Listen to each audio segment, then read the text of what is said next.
Bismillahirrahmanirrahim, ladies and gentlemen, Assalamu alaikum. I'm grateful to General Zahirul Islam and General Khalid Jafri for inviting me to share India's perspective of SCO. Despite the fact that they know very well that I do not feel very comfortable to put myself into India's shoes. Be that as it may, it goes without saying that India's foreign policy has by and large been a reflection of Cartelian machinations. If you see India's non-alignment during the Cold War era and then in the post-Cold War era, its efforts to build a strategic partnership with the US and then even joining the SCO, all these amply demonstrate as to how India conducts its foreign policy. Simply put, it wants to have its cake and eat it too. But this approach has not always delivered.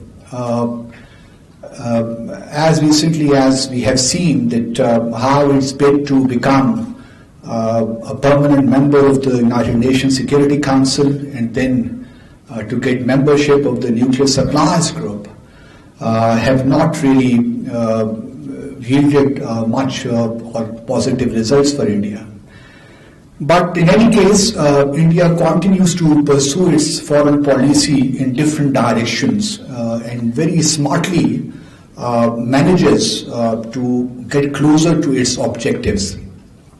Now, coming to the subject itself, and if we go by, if we see its membership process, India's membership process, we would immediately see that India was reluctant to join this regional organization initially, because during that period of time it was working to get closer to the US, especially in the context of having a nuclear deal with the US.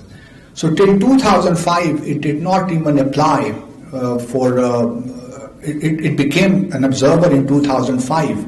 But since then till 2014, it never applied for a formal membership of this region, very important regional organization. But since in 2014, it became very clear that it has become now an uphill task for India to get Nuclear Suppliers Group membership as well as to get permanent membership of the United Security Council. It thought to now make a formal request to join this organization. Now, gauging from the official statements made by the Indian leaders on SCO, we can say that primarily speaking, there were three objectives for India to join this organization. First was obviously to to participate in regional connectivity, because India thought that, and this was consonance with its policy of connect Central Asia, and it thought that by joining SCO it would establish a strong foothold in that landlocked, mineral and resource-rich region. So that was one of the reasons that it joined this regional organization. And somehow India also thought that by joining this organization, and since Pakistan would also be a member of this organization, India would be able to exert some pressure on Pakistan to allow overland access to Afghanistan. But there is some contradiction in Pakistan's policy. My worthy colleague, Mr. Ambassador Jilani, mentioned that Pakistan straddles West Asia, South Asia, Central Asia. But as far as South Asia is concerned and SAARC region is concerned, we have not been able to promote this connectivity idea very much. So our focus has been diverted from SAARC South Asia to Central Asia. And we would like to develop connectivity without really involving South Asia for now because of our problems with or tensions with India. So India thought that first it would complement its participation in the international north-south transport corridor, as well as because it is also participating in the Chabahar project and recently signed Ashgabat agreement. So all these agreements kind of complement, reinforce the idea of regional connectivity.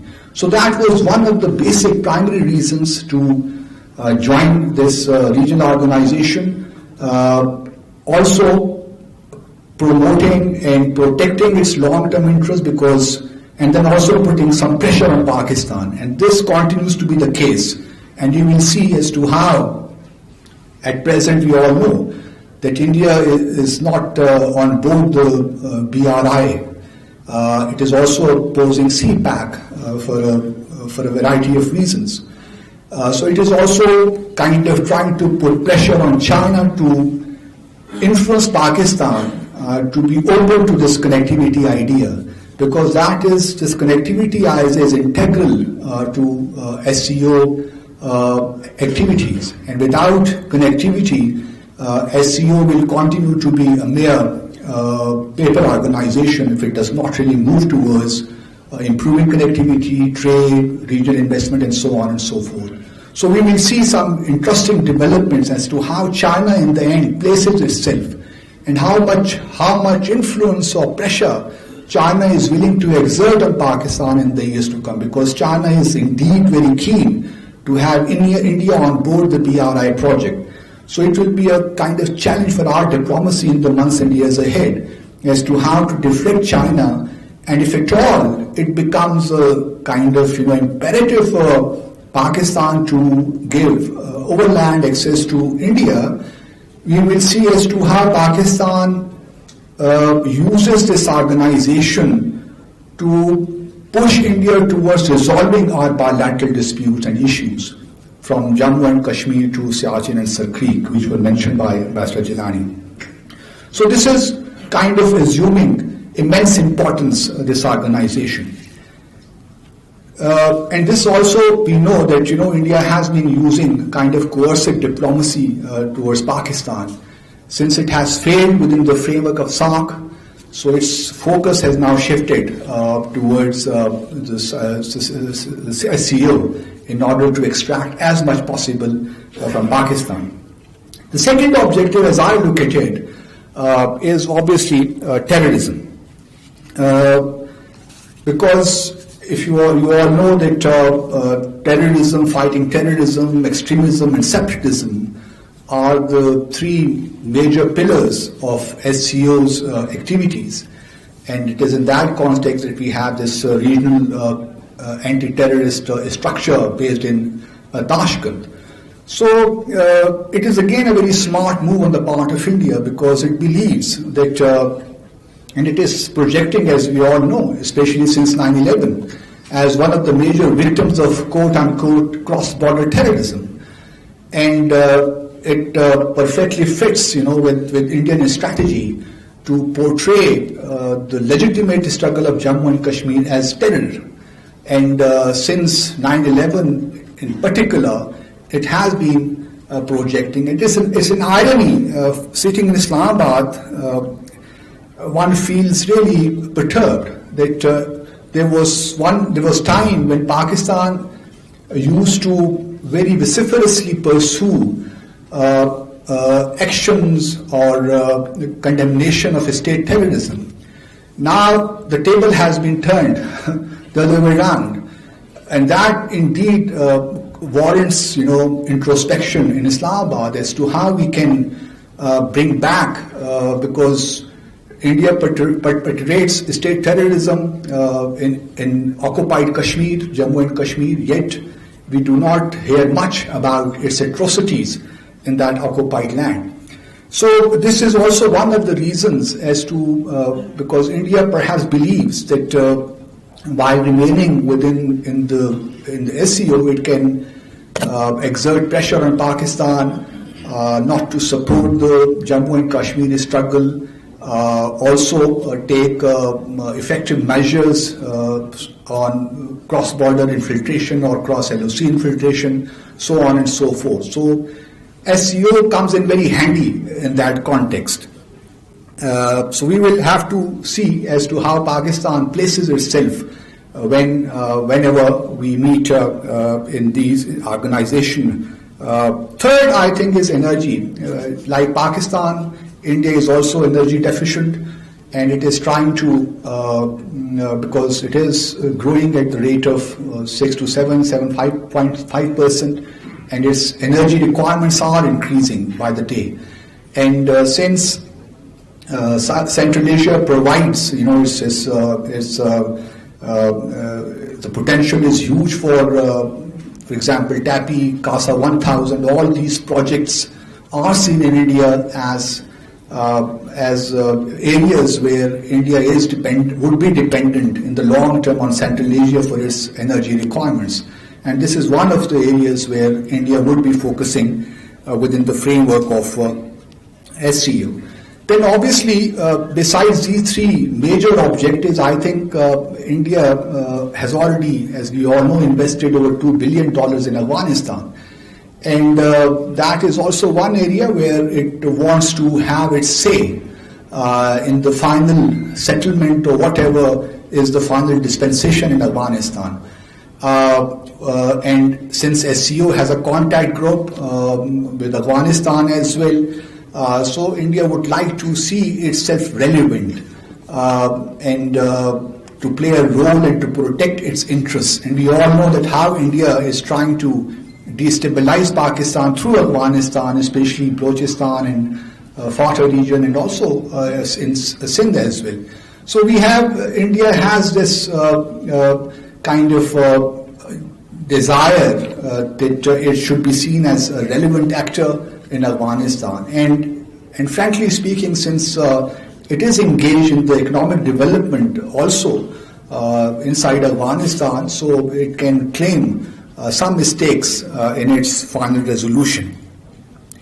Now, whether or not SCO's membership, both of Pakistan and India, would have any impact on bilateral relations, I'm not very sanguine about it, because Pakistan and India, for example, is not for the first time that we share any organization, or we are members of any particular organization. But these organizations, though, do provide a platform to have meetings on the margins, but beyond that, I do not think that it can play a major role in resolving Pakistan-India problems, because those problems stem from our history and our geography. Geography can play a role if Pakistan and India, because it would be India's efforts in the months and years ahead to focus more and more on soft issues like economic cooperation, connectivity, investment, trade, because it is part of its policy to focus more on these issues so that Pakistan kind of moves away from hardcore problems which exist between our two countries, especially Jammu and Kashmir. But Pakistan obviously cannot afford to do that. While we are open to ideas to have normal relations with India, we would like to have as much as possible trade between our two countries. But at the end of the day, this is not something which will continue or which we can allow to continue without resolving the major issues. So this is a fundamental decision which has to be made by Pakistan and India both, because our approaches diverge in many ways. Now, even if you look at the current state of relations between Pakistan and India, while there is no dialogue process at the moment, but Pakistan and India, both of us have allowed the bilateral trade to continue without much of a hindrance. So that will continue. But beyond that, I do not think that even Pakistan can afford to put the Jammu and Kashmir issue on the back burner, because it's not a territorial dispute, as we all know. It's about human beings, about the people of Jammu and Kashmir who have rendered huge sacrifices in their struggle. So it is not simply possible for Pakistan to look the other way when atrocities take place in occupied Kashmir. And what happened following the martyrdom of Burhan Wani on 8 July 2016, we have all seen as to how the valley erupted. And that continues till today. And this will continue because I have seen myself as to how deep the resentment against India is among the people of Jammu and Kashmir. And no matter how much India spends in the valley on socio-economic projects, I can assure you that this anti-India sentiment in occupied Kashmir is not going to taper off. It will be there for generations to come. So for us, for Pakistan, it is very difficult to ignore or to look the other way if atrocities are taking place in occupied Kashmir. For us, settlement of the Jammu and Kashmir is a kind of sine qua non for bringing about peace in the region. And if SCO, because of presence of China, Russia, if they can play some role, because if you remember, Shanghai 5 originally, was about resolving disputes.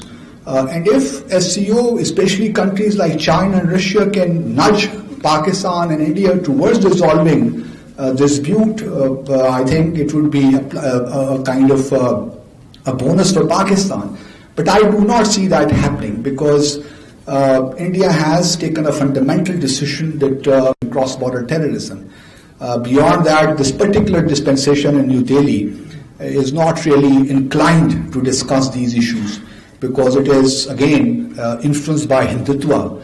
Akhand Bharat is the kind of long-term objective. So I, frankly speaking, do not see much happening between Pakistan and India within the framework of the SCO, though it is encouraging that both our countries have agreed to participate in exercise for peace in September 2018 to be held in Moscow, to be held in Russia. But these are peripheral issues in my view. Unless India agrees to address the core issues between Pakistan and India, SCO will continue to be relevant, but not that efficient, effective in resolving our problems. But as Sun Tzu once said, that opportunities multiply as they are seized. So we have Pakistan has seized this opportunity. We have become SCO member, so has India. So let's see how things evolve in the months ahead. Pakistan, for its part, we are always ready to go the extra mile, but as they say, it takes two to tango. Thank you very much.